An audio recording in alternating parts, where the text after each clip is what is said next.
Welcome back to the deep dive.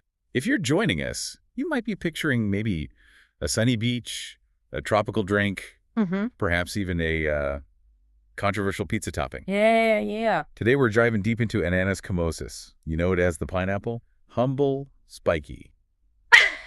But, well, surprisingly powerful. Okay, let's unpack this a bit. We often just see the pineapple as, an everyday fruit, but the sources we looked at, they reveal it's anything but common.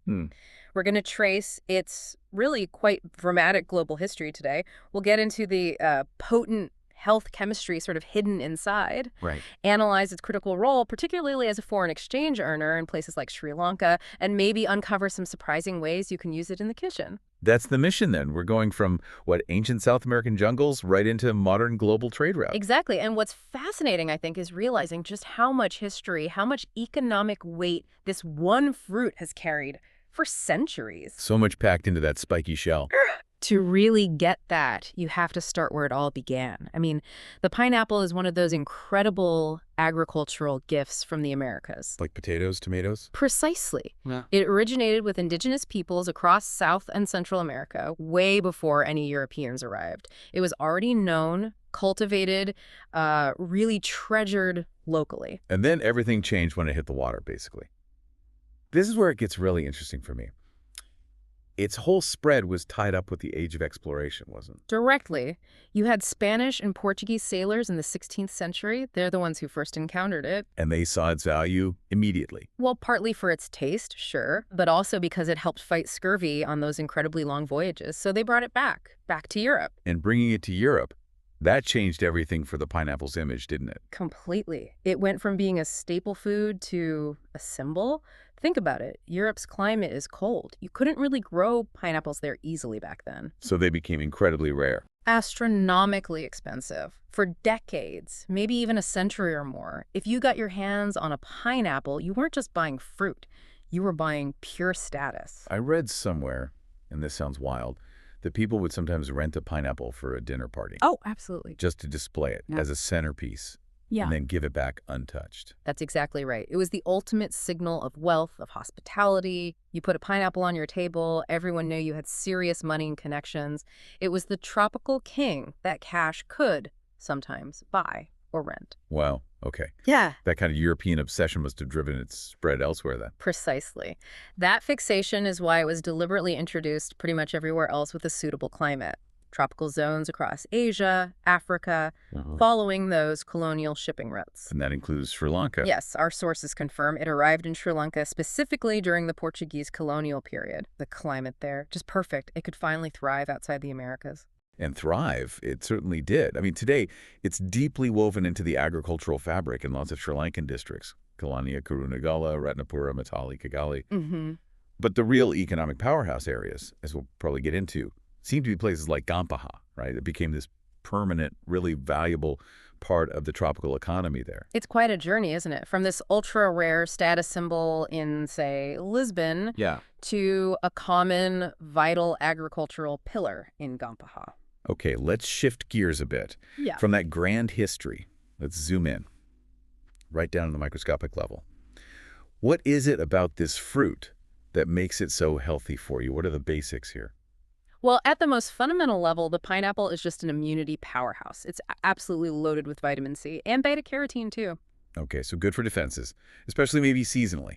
Definitely. A fantastic tool for strengthening your immune system. But I get the feeling that's not the whole picture. There's something else, isn't there? What's the star ingredient chemically, the thing that really sets pineapple apart?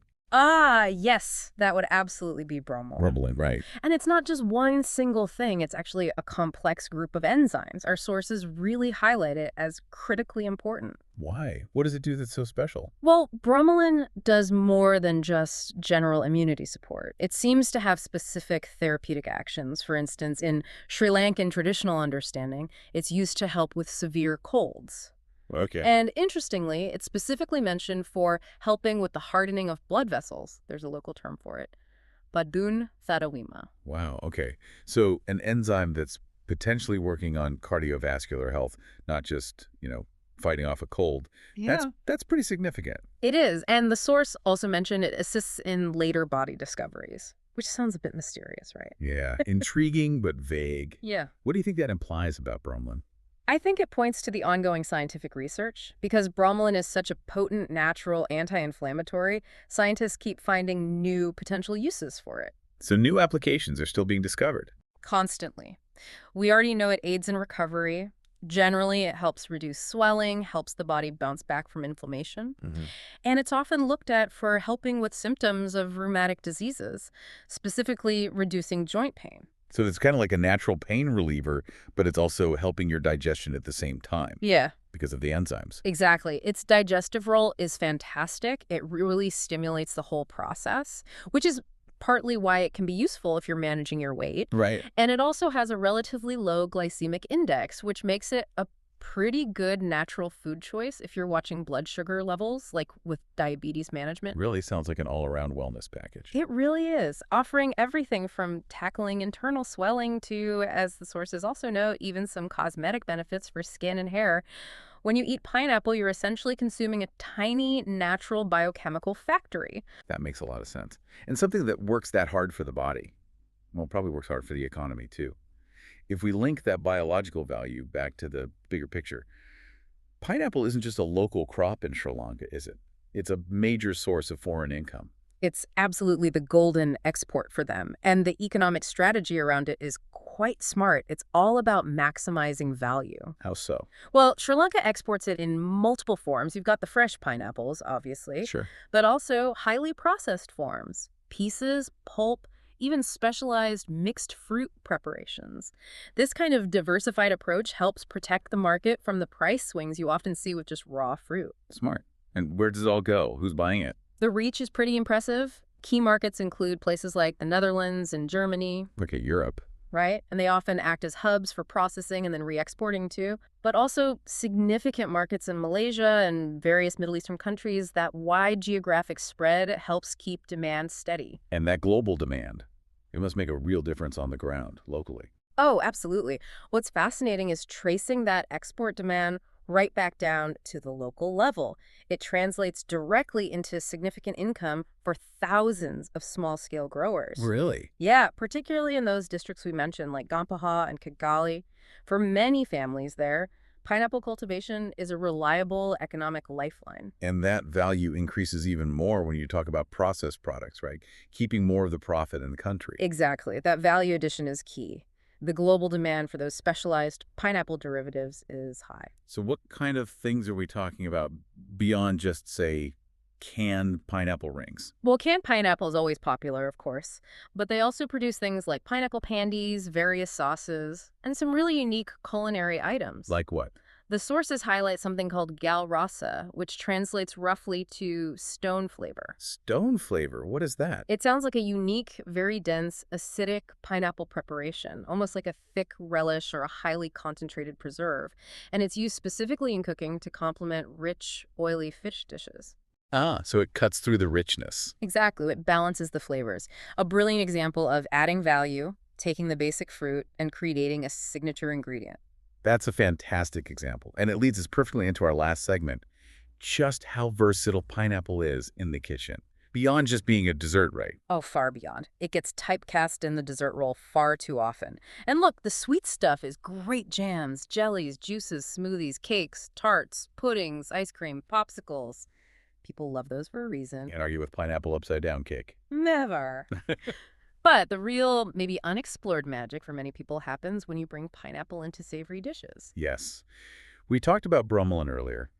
That enzyme isn't just good for health, it's an amazing natural tenderizer for meat, isn't it? It absolutely is. That's why pineapple works so beautifully with proteins, especially tougher cuts sometimes. So think beyond the standard fruit salad. Definitely.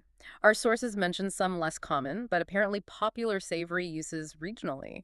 Like pineapple salad, often mixed with something called bell fruit, adds extra crispness and acidity. Interesting. And then you have the classic preserved items, the pickles and chutneys. Oh yeah, pineapple chutney or pickle is amazing. That sweet, sour, spicy kick. It just wakes up anything rich like a curry or grilled meats. It really does. And speaking of grilling, that might be the ultimate savory application that crosses cultures. Grilled pineapple. Ah, yes. Simple but so good. That caramelization you get on the edges, the intensified sweetness combined with its natural acidity. It's just a spectacular pairing with barbecue, with pork, with chicken, lots of meat dishes. It's the perfect counterpoint to smoke and richness. Absolutely delicious. Okay, so let's try and pull all these threads together. Right.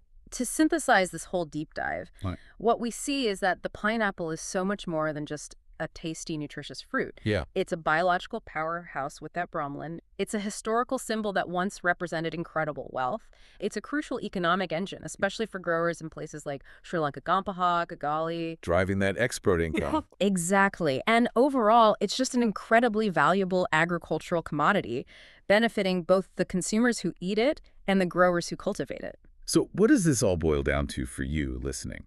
Well, next time you see a pineapple at the store, maybe don't just see, fruit.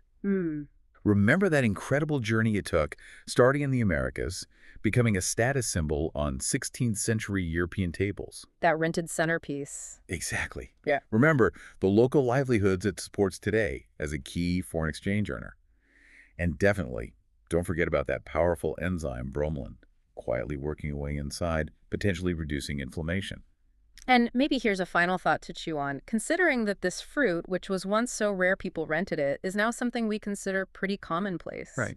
How might a commodity like the pineapple, which has kept its biochemical power and its economic relevance across something like 5 centuries, how might that inspire us to look differently at other things, other foods, other materials we currently just dismiss as common or everyday? That's a great point.